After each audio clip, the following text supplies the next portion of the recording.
The signal traveled across the dark space between stars, carrying with it the last hope of a dying civilization. On the planet HFY, 3 billion peaceful beings waited for death to come from the sky. The Vextar Empire had already taken 2 of their worlds, and now the massive alien fleet hung in orbit like hungry vultures waiting to feast on the remains of their society. Scientist Kethlar Voshai pressed his 6-fingered hands against the transmission controls one final time. The message had been sent to every star system their ancient databases contained, but he held little hope. The Altaran people had never been warriors. They built beautiful cities, created art that moved the soul, and spent centuries perfecting their understanding of the universe.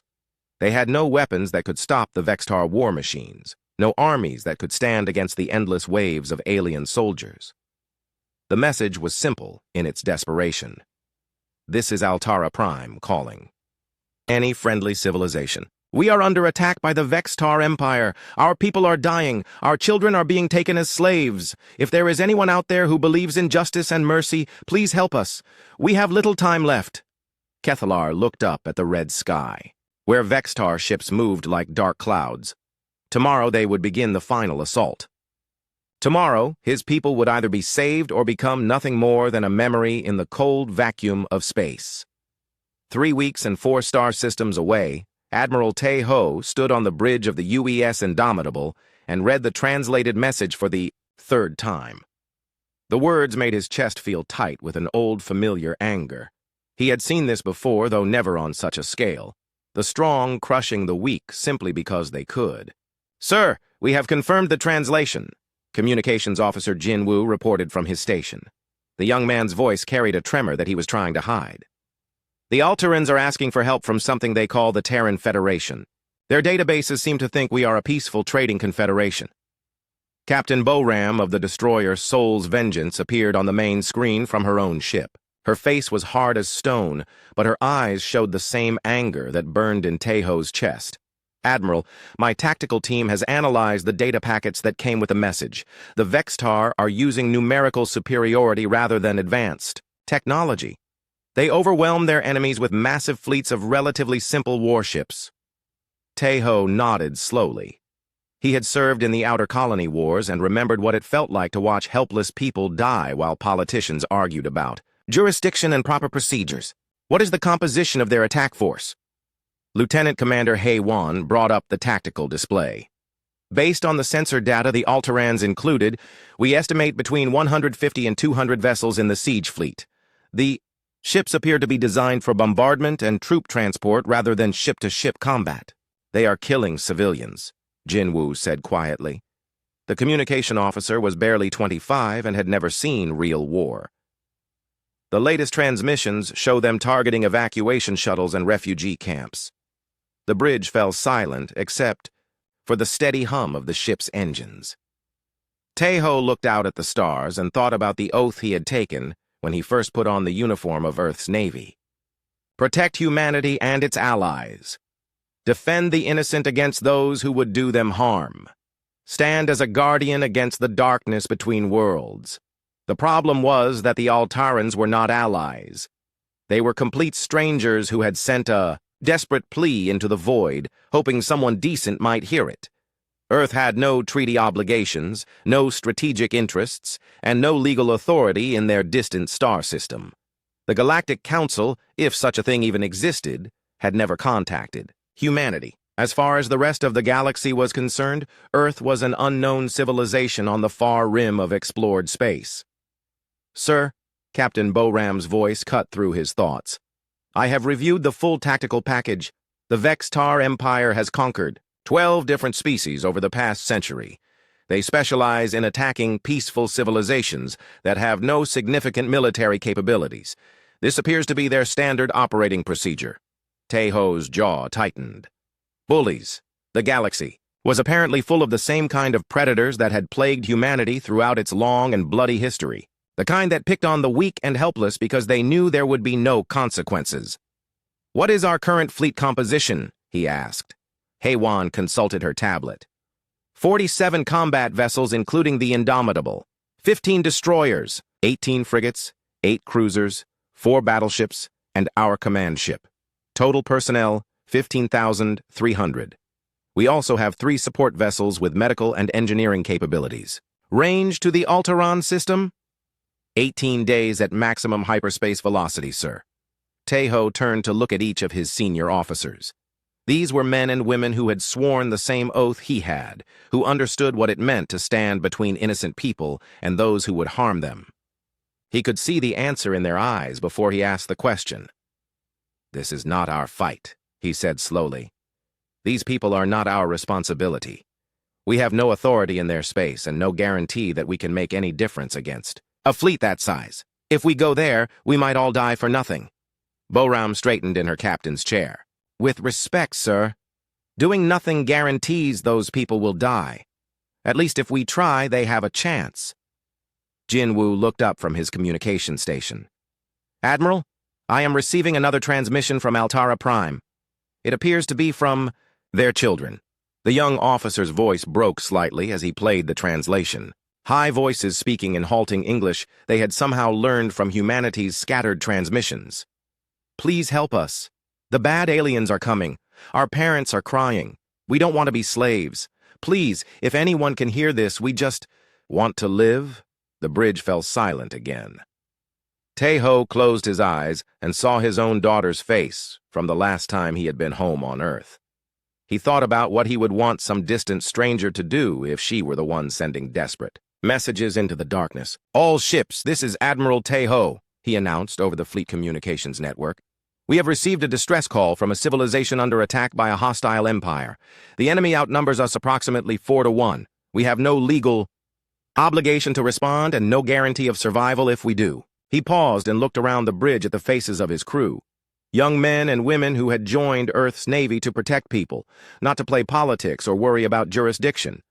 However, we did not come out here to watch innocent people die. While we debate whether helping them is convenient, the 7th Fleet will respond to this distress call. We will show this Vextar Empire what happens when they pick on people who cannot defend themselves. The response from the fleet was immediate and unanimous.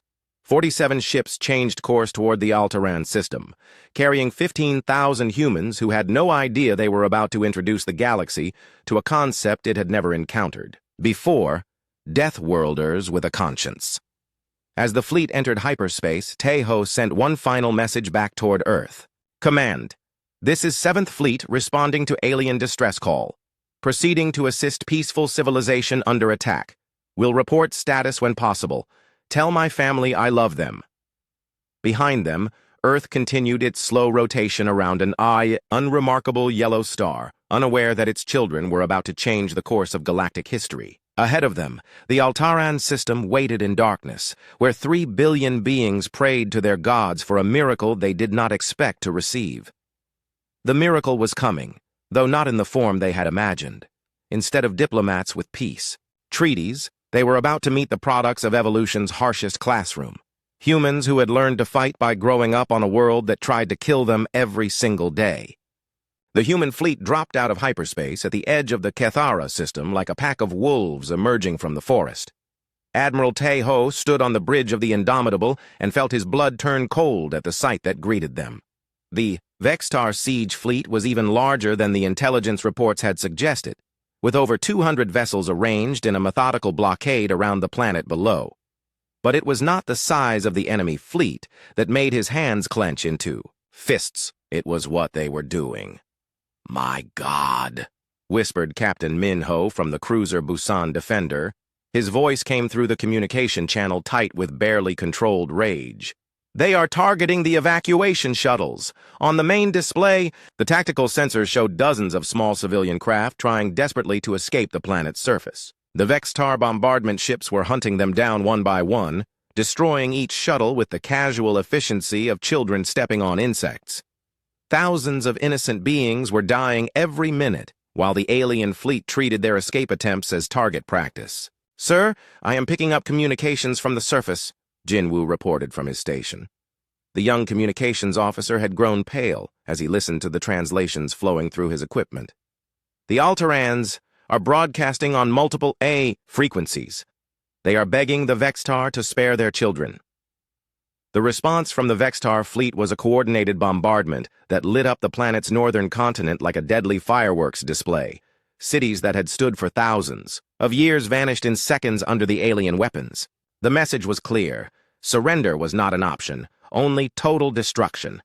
Tejo activated the fleet-wide communication system. All ships, this is Admiral Tejo. What we are witnessing is not war. It is genocide. These creatures are not soldiers. They are murderers. We will respond accordingly. Captain Boram appeared on the secondary screen from the Soul's Vengeance. Her destroyer was already moving into attack position, weapons powering up and missile tubes loading. Sir, recommend immediate engagement. Every second we delay means more civilian deaths. Agreed, Tejo replied. All vessels, attack formation. Delta 7. Target their bombardment ships first, then their troop transports. Show these aliens what happens when they prey on the innocent. The human fleet spread out into a battle formation that would have impressed any military academy instructor. Unlike the Vextar mass formation that relied on overwhelming numbers, the humans moved with precise coordination that spoke of countless hours of training and an understanding of three-dimensional combat that came naturally to a species that had evolved on a world where death could strike from any direction. Tactical Officer Su Jin coordinated the first attack run from her position on the Indomitable. Enemy fleet is responding to our approach. They appear confused by our aggressive posture. Their formations are designed to intimidate rather than fight. Then let us educate them, Tejo said grimly. The first human salvo was a revelation that sent shockwaves through the Vextar fleet. Kinetic projectiles fired from railguns tore through alien hulls that had never been designed to withstand serious opposition. Plasma cannons that had been perfected in humanity's brutal colonial wars carved through enemy formations like hot knives through soft metal. Captain Won-Sik led a squadron of destroyers in a flanking maneuver that caught a group of Vextar bombardment, ships completely off guard. The aliens had been so focused on the helpless planet below that they had forgotten to watch for threats from space. 3 enemy vessels exploded in brilliant flashes before they even realized they were under attack. Enemy fleet is attempting to reorganize, reported Commander Yerim from the frigate Daegu's Pride. They are pulling their bombardment ships back and bringing their combat vessels forward. Estimate 120 warships moving to engage us. Tejo nodded. The Vextar were learning quickly that humans did not fight like any enemy they had encountered before. Most civilizations that challenged them either tried to negotiate or fell back to defensive positions. The human response of immediate and overwhelming aggression was something their tactics were not prepared for. Sir, I am receiving a communication from the planet, Jinwoo announced. The signal is coming from someone identifying himself as Defense Coordinator Kethlar Voshai. Put him through. The voice that came through the speakers was alien, but the desperation in it was universal. Unknown vessels, this is HFY Defense Control. We do not know who you are, but we thank the stars you have come. The Vextar have been bombarding our world for 6 days. Our people are dying by the millions. Coordinator Vosahai, this is Admiral Tejo of the Human 7th Fleet. We received your distress call and came as quickly as we could. What is your current situation? There was a long pause before the alien voice responded, and when it did, there was something like wonder mixed with the fear. You came because of our message, but we sent it randomly to any civilization that might listen. We never expected... You asked for help and we are here to provide it, Tejo said simply. Now tell me about the enemy fleet composition and any defensive capabilities you still have. As the Altaran coordinator provided tactical information, the space battle continued to rage around them. The Vextar fleet was beginning to understand that they faced an enemy unlike any they had conquered before. Human ships moved with predatory grace, striking hard and fast before disappearing into the void. Their weapons were designed not just to destroy, but to inflict maximum damage with minimum resources. Admiral, this is Captain Minho, came the urgent voice from the Busan defender.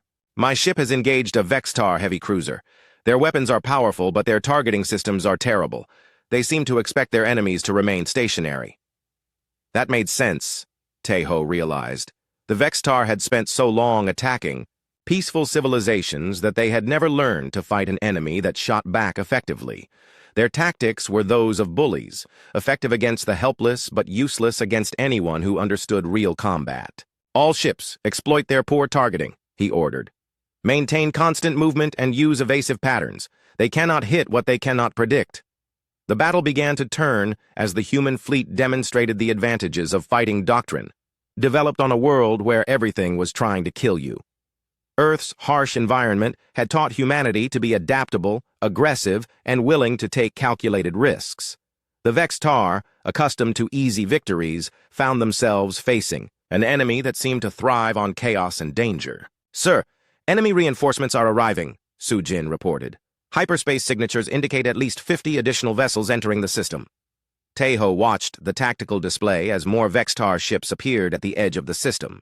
The alien fleet now numbered over 250 vessels against his 47. Even with superior tactics and training, those were not good odds. "Coordinator Vos High," he called to the planet below, "do you have any ships that can assist in the battle?" "We have 12 patrol vessels," came the reply. "They are not warships, but they carry defensive weapons. Our pilots are volunteers who know they will probably die. Tell them to form up on our cruiser Busan Defender. Captain Minho will coordinate their efforts. Every ship that can fight makes a difference." As the Altaran patrol vessels joined the battle, Tejo made a decision that would have horrified any conventional military strategist. Instead of falling back in the face of overwhelming numbers, he ordered the fleet to push deeper into the system, targeting the Vextar command ships directly. "Sir, that will put us in the center of their formation," Boram warned. "We will be surrounded." "Good," Tejo replied. "Then they will not be able to fire at us without hitting each other. Sometimes the most dangerous place is also the safest." The human fleet drove straight into the heart of the Vextar formation like a spear thrust into the enemy's chest. Alien ships scattered in confusion as they found themselves unable to coordinate their overwhelming firepower without destroying their own vessels. The humans had turned the Vextar numerical advantage into a liability. As the Indomitable's weapons carved through the command ship's hull, Tejo allowed himself a grim smile. The Vextar Empire was about to learn why it was a bad idea to pick on the innocent when there were Deathworlders in the galaxy. They just did not know what Deathworlders were yet. The emergency session of the Galactic Council convened in the crystal halls of the Zenthari homeworld, where representatives of the oldest and most powerful civilizations gathered to discuss something that should not have existed. The holographic displays around the circular chamber showed tactical footage from the Cathara system that defied everything they understood about warfare and evolution. Representative Alexandra Mole-Weiss of the Zenthari Collective stood at the center of the assembly, her crystalline form pulsing with patterns that indicated deep concern. Around her, beings from a dozen different worlds watched in stunned silence as human ships performed maneuvers that should have killed everyone aboard. "Honored colleagues," Alexandra began, her melodic voice carrying across the chamber. "We have confirmed intelligence that terrifies our greatest scientists. The species that calls itself humanity originates from a Class 12 death world." The reaction was immediate and overwhelming. Several representatives left their seats in shock, while others activated personal shielding systems as if the very words posed a physical threat. Ambassador Threndal Kalorian of the ancient hegemony, whose people had explored the galaxy for 10,000 years, spoke in a voice that trembled with disbelief. "That is impossible. No species has ever evolved on a world more dangerous than Class 7. The Kavari barely survived their Class 8 homeworld, and they are considered the most resilient beings in known space." "The evidence is undeniable," Alexandra replied, activating the central display. "We have analyzed transmissions from their homeworld. The planet they call Earth experiences temperature variations that would kill most species in minutes. It has massive storms that carry enough energy to power our cities for years. The surface is constantly shifting due to geological instability, and the atmosphere itself is toxic to most life forms." The display showed images that made the assembled representatives recoil in horror. Hurricanes that covered areas larger than most space stations, earthquakes that split continents, volcanic eruptions that sent poisonous gases into the atmosphere. But what shocked them most were the images of humans living and working in these conditions as if they were completely normal. "They have evolved on a world that tries to kill them every day," continued Alexandra. "Their bodies are adapted to survive in conditions that would be lethal to us. Their minds are conditioned to view constant mortal danger as natural. They are, by definition, the most dangerous species the galaxy has ever produced. On Earth, President Kyung-soo stood before the United Earth Assembly and tried to process the fact that humanity had just received its first formal contact with galactic civilization in the form of a demand for surrender. The massive chamber was filled with representatives from every nation and colony, all struggling to understand their new place in a universe that apparently viewed them as monsters. The message was delivered by something calling itself the Galactic Council, President Kyung-soo announced to the Assembly. They are demanding that we immediately cease all military operations and submit to what they call proper civilization protocols. They claim that our species poses an existential threat to galactic peace. Admiral Song-hee, Earth's highest-ranking military officer, stood to address the Assembly. Her uniform bore the scars of 3 major conflicts, and her face carried the hard lines of someone who had seen too much war. The Council's message included detailed footage from our fleet actions at Kethara. They seem particularly disturbed by our tactical doctrine and our ability to function in what they consider impossible combat conditions. Dr. Dong-hyun, Earth's leading expert in comparative biology, activated the scientific display. I have analyzed the physiological data included in their communication. The average galactic species appears to have evolved on worlds with stable climates, minimal geological activity, and relatively peaceful ecosystems. They developed intelligence primarily for cooperation and resource management. He paused and looked around the chamber at the faces of humanity's leaders. We developed intelligence for warfare and survival. Every major advancement in human civilization has been driven by our need to overcome threats that would have destroyed any other species. We are not just different from them, we are their evolutionary opposite. The implications of this revelation sent murmurs of concern through the Assembly. Humanity had always assumed that other intelligent species would be similar to themselves, perhaps more advanced, but fundamentally recognizable. The reality was that humans were apparently unique in the galaxy, shaped by forces that no other civilization had survived. What exactly do they want us to do? Asked Senator Park from the Pacific Federation. Admiral Song-hee consulted her notes. Complete demilitarization of our space forces, submission to Galactic Council authority, and acceptance of permanent observers to monitor our aggressive tendencies. They seem to believe that we are inherently violent and cannot be trusted with advanced technology. President Kyung-soo felt anger building in his chest. Humanity had just risked everything to save innocent aliens from genocide, and the galaxy's response was to demand their surrender. What about the Alterans we are defending? Do they expect us to abandon them to the Vextar? The Council claims that the Vextar situation should be handled through proper diplomatic channels, Song-hee replied. They consider our military intervention to be dangerous escalation that threatens galactic stability. The President stood and walked to the great window that looked out over the city of Geneva. Somewhere up there, among the stars, Admiral Taeho and 15,000 brave men and women were fighting to save people they had never met from an enemy that had already conquered 12 civilizations. The idea of abandoning them to satisfy alien politicians was unthinkable. Dr. Dong-hyun, he said without turning around, in your professional opinion, are we actually dangerous to galactic civilization? The scientist considered his words carefully. We are certainly capable of violence in ways they are not. Our evolutionary history has given us advantages in combat that they cannot match. However, the same forces that made us dangerous also gave us strong protective instincts. We fight not because we enjoy it, but because we cannot stand to watch others suffer. Then our response should reflect that, Kyung-soo decided. He turned back to the Assembly with the expression of a man who had made a choice that would change everything. Draft a reply to the Galactic Council. Tell them that humanity did not ask to be Deathworlders, but we will not apologize for saving those who need saving.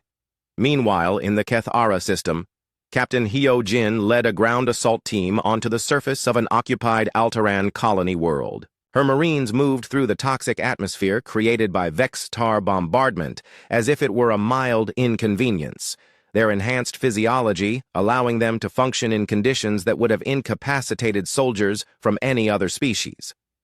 Sergeant Wu Bin coordinated the evacuation of civilian refugees while under direct fire from Vextar ground forces. The alien soldiers were larger and better armed than the humans, but they fought with the predictable tactics of a species that had never faced serious resistance. They expected their enemies to break and run when confronted with superior firepower. Instead, they found themselves fighting beings who seemed to thrive on adversity, human soldiers who took hits that should have been fatal and kept fighting, tactical formations that turned disadvantageous terrain into advantages, coordination that spoke, of evolutionary programming that treated survival as a team effort rather than individual competition. "These humans are impossible," transmitted a Vextar field commander to his orbital support. "They fight like the Deathbringers from the old legends. How do we kill something that refuses to die?" The answer would have terrified him if he had understood it. Humans did not refuse to die. They simply came from a world where everything else had been trying to kill them for millions of years. They had evolved not just to survive, but to protect each other against threats that dwarfed anything the galaxy had produced. As Captain Hyo Jin led another group of rescued civilians to the evacuation shuttles, she received a communication from the Indomitable. The message was brief but carried implications that would reshape galactic civilization. "All personnel, be advised that Earth has received formal contact from galactic authorities. We are apparently considered an existential threat to universal peace. Continue mission as ordered." She smiled grimly as she helped an injured Alteran child into the shuttle. Let the galaxy fear them if they wanted. Humanity had spent its entire existence being feared by things that were bigger, stronger, and more numerous. The difference was that humans had learned to be worth fearing in return, and they had learned to use that fearsome reputation to protect those who could not protect themselves. The galaxy was about to discover that Deathworlders made very effective guardians, whether the established powers approved or not. Emperor Kadros Vextar the Ruthless stood in the command center of his flagship and watched the tactical displays with growing fury. For the first time in 3 centuries of conquest, his empire faced an enemy that refused to submit to overwhelming force. The humans had not only prevented the fall of SciFiPrime, but had actually begun pushing his fleets back from occupied worlds. "How many ships have we lost?" he demanded of his tactical coordinator. 47 vessels destroyed, my emperor, with 63 more damaged beyond immediate repair," came the trembling reply. "The humans fight with tactics we have never encountered. They seem to anticipate our movements and turn our numerical advantages against us." The emperor's massive form shuddered with rage. His species had built their empire on the simple principle that superior numbers would always triumph over inferior forces. They had conquered 12 different civilizations using this approach, overwhelming peaceful species with fleets so large that resistance was futile. The humans were proving that principle wrong. "Mobilize the Great Fleet," he commanded. "Every available warship, every support vessel, every transport that can carry weapons. I want over 1,000 ships assembled for the final assault. We will crush these Deathworlders and their allies so completely that no species will ever dare resist us again." The order went out across the Vextar Empire, calling home fleets from occupied systems and pulling vessels from garrison duties. The Great Fleet would be the largest military force ever assembled in galactic history, a concentration of power designed to solve the human problem through sheer overwhelming violence. On Earth, the response to the Vextar mobilization was equally unprecedented. President Kyung-soo stood in the Situation Room deep beneath the Capitol and watched as reports flowed in from military commands across human space. The threat to Admiral Taeho's fleet had triggered something that surprised even Earth's leaders: the largest military deployment in human history.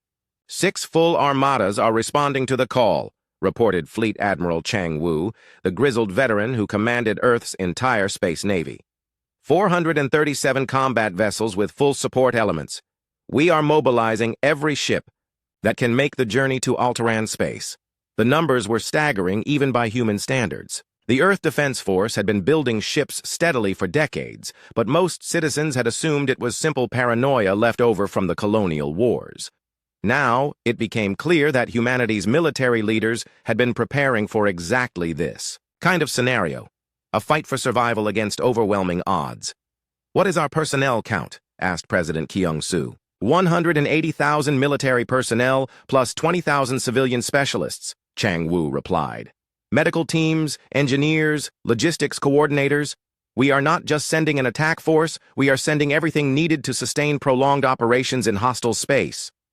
Captain So Young received her orders while standing on the bridge of the dreadnought Guangzhou's Defiance, one of 12 super-capital ships that represented the pinnacle of human military engineering.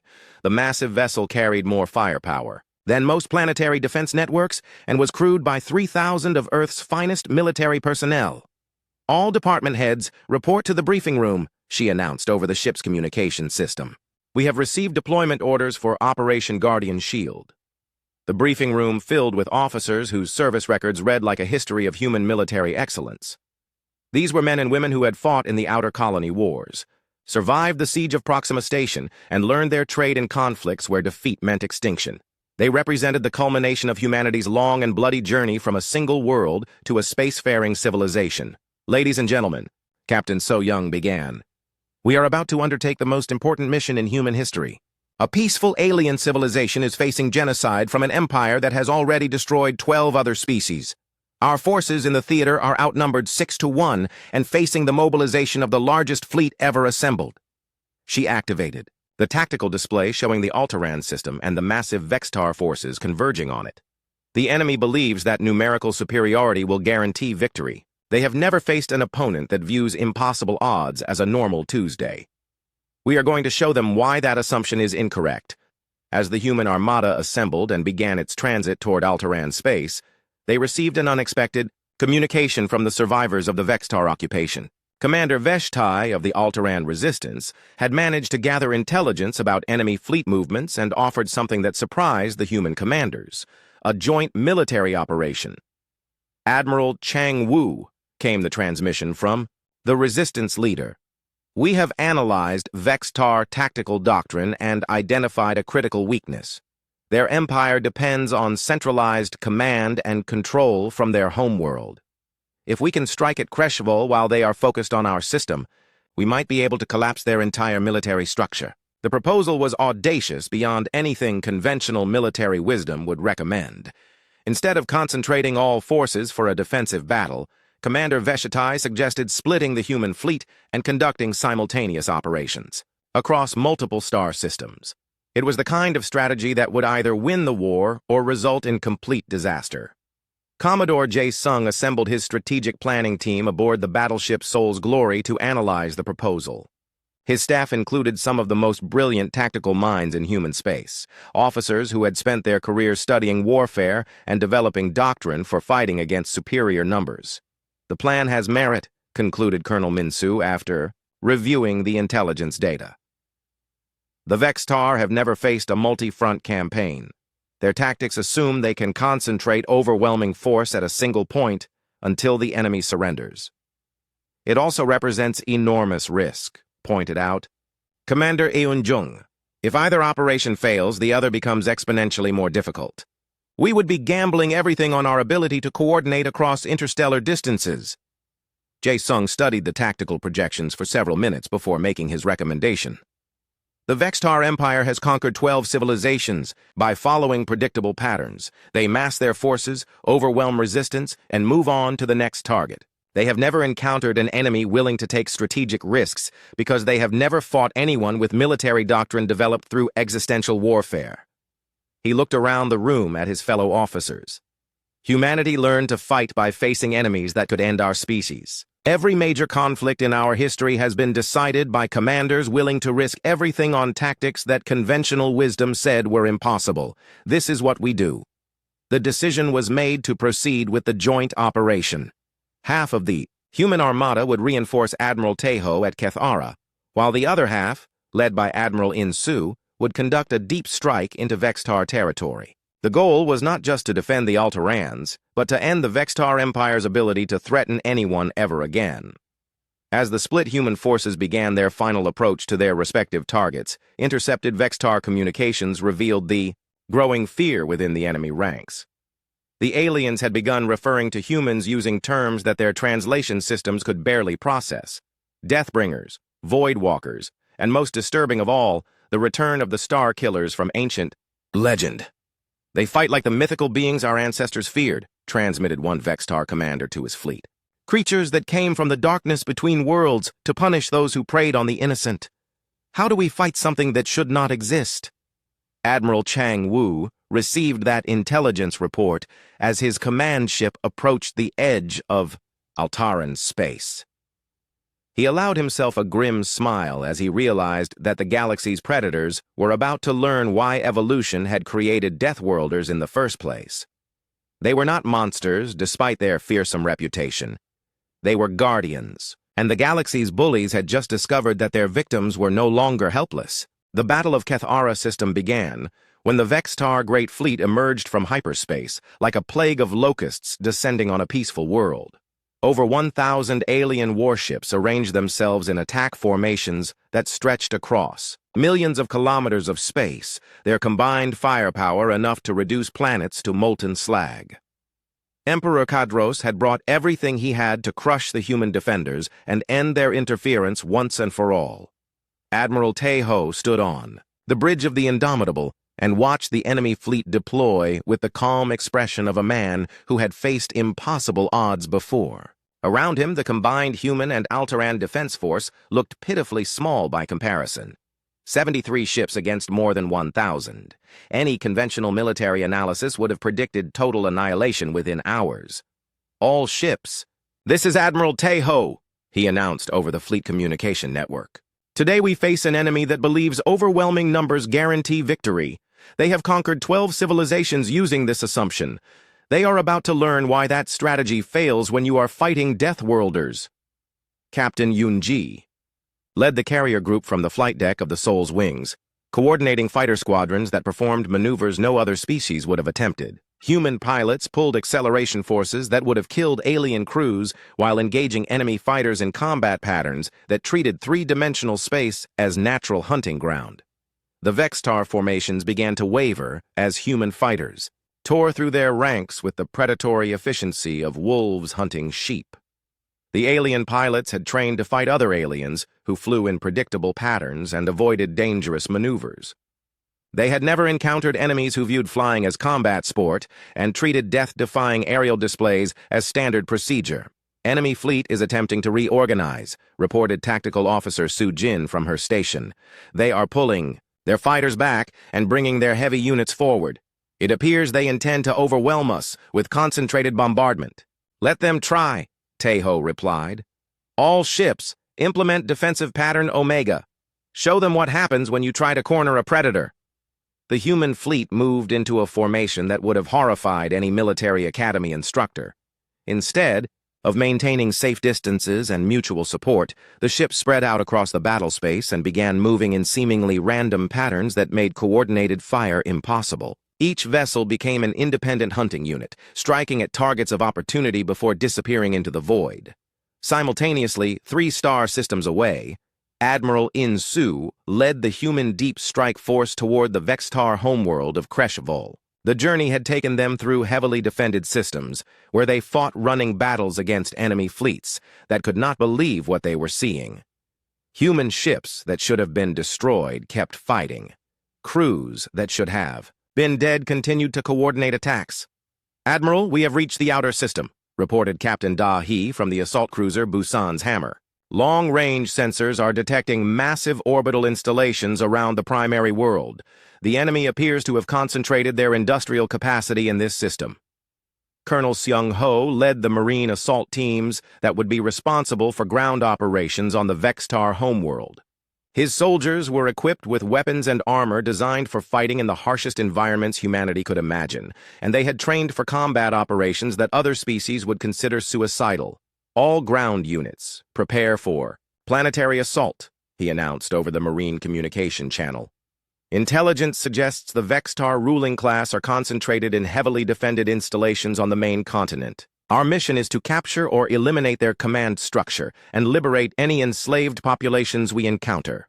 The revelation came when human forces breached the outer defenses of Kreshvol and discovered the true nature of the Vextar Empire. The massive installations that dominated the planet's surface were not military bases or industrial centers, but enormous slave compounds where conquered species were forced to serve their alien masters. "This is impossible," transmitted Captain Da-hee as her ship's sensors analyzed the planetary surface. The energy signatures suggest millions of beings from dozens of different species. The Vextar have not been conquering civilizations, they have been enslaving them. The tactical situation changed completely as human forces realized they were not fighting a warrior empire, but a parasitic civilization that used enslaved soldiers to fight their wars. The Vextar ruling class were physically weak creatures who had built their power on the backs of conquered peoples, forced into military service against their will. Colonel Sung Ho led his Marines into the slave compounds and discovered something that made his blood boil with rage. The beings held captive included representatives of every species the Vexatar had supposedly conquered over the past century. They had not destroyed these civilizations, but had taken their people as property to be used and discarded. All units, revised mission parameters, he broadcast to his troops. We are now conducting a liberation operation. Priority is freeing enslaved populations and providing them with means to defend themselves. The Vextar Empire ends today. Back at Kethara, the space battle had reached its climax as Emperor Kadros made his final desperate play. Realizing that his numerical superiority was useless against enemies who refused to fight conventionally, he activated a planet-killer weapon designed to destroy the Alteran homeworld and everyone on it. "Sir, massive energy buildup detected from the enemy flagship," reported Su Jin with urgency in her voice. "They are charging some kind of superweapon. If they fire, it will sterilize the entire planet." Admiral Teho felt ice form in his veins as he realized what the Vextar Emperor intended. Rather than accept defeat, he would commit genocide on a scale that would make his previous conquests look merciful. 3 billion innocent beings would die simply because their defenders had proven too stubborn to break. "All fighters, emergency. Intercept," ordered Captain Yunji from the carrier group.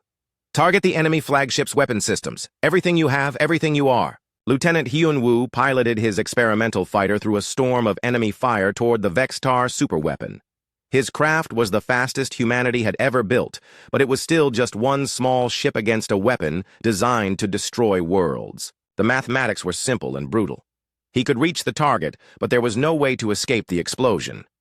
"This is Lieutenant Hyun-woo to all ships," he transmitted as his fighter streaked toward the enemy flagship. "Tell my family I died. Protecting people who needed protecting, that is what humans do." The explosion that destroyed the planet-killer weapon lit up the Kethara system like a new star being born. Emperor Kadros watched his ultimate weapon die, along with the human pilot who had sacrificed everything to stop it. And for the first time in his long life, he understood what his empire had awakened. These were not just warriors or conquerors. They were guardians, beings who would give their lives to protect others without hesitation or hope of reward. The galaxy had produced its own immune system in the form of Deathworlders who could not tolerate the existence of predators like himself. The Vextar Empire collapsed not through military defeat, but through the liberation of its enslaved peoples. As freed populations turned against their oppressors across 17 star systems, the aliens who had ruled through fear discovered that their victims had never forgotten how to fight. They had simply been waiting for someone to show them that resistance was possible. The war ended when the Galactic Council finally acted, not to stop humanity, but to formally recognize the new reality. The Vextar Empire was gone, replaced by the Free Worlds Alliance, composed of liberated species working together for mutual defense. Humanity was offered full membership in galactic civilization with an unprecedented proposal: leadership of a new galactic defense force. President Kyung-soo delivered Earth's response to the assembled galaxy in a speech that would be remembered for centuries. "We never wanted to be your protectors. We never asked to be Deathworlders. But if predators threaten the innocent, they will find that evolution has given the galaxy exactly the guardians it needs." Admiral Teho, now promoted to Grand Admiral of the Galactic Defense Fleet, stood in his new headquarters and looked out at the stars where human and alien crews trained together for the first time. The galaxy had learned that the most dangerous species could also be the most protective, and that Deathworlders made excellent guardians when the innocent needed defending. The final message transmitted across galactic space carried a simple promise that would reshape civilization itself. From the death world for the living. The predators who had ruled through fear were gone, replaced by protectors who had learned to be strong enough to defend those who could not defend themselves. The galaxy was no longer divided between predators and prey. Thanks to a misdirected distress call and humanity's response, it had become a place where the strong protected the weak and where Deathworlders stood watch against the darkness between worlds.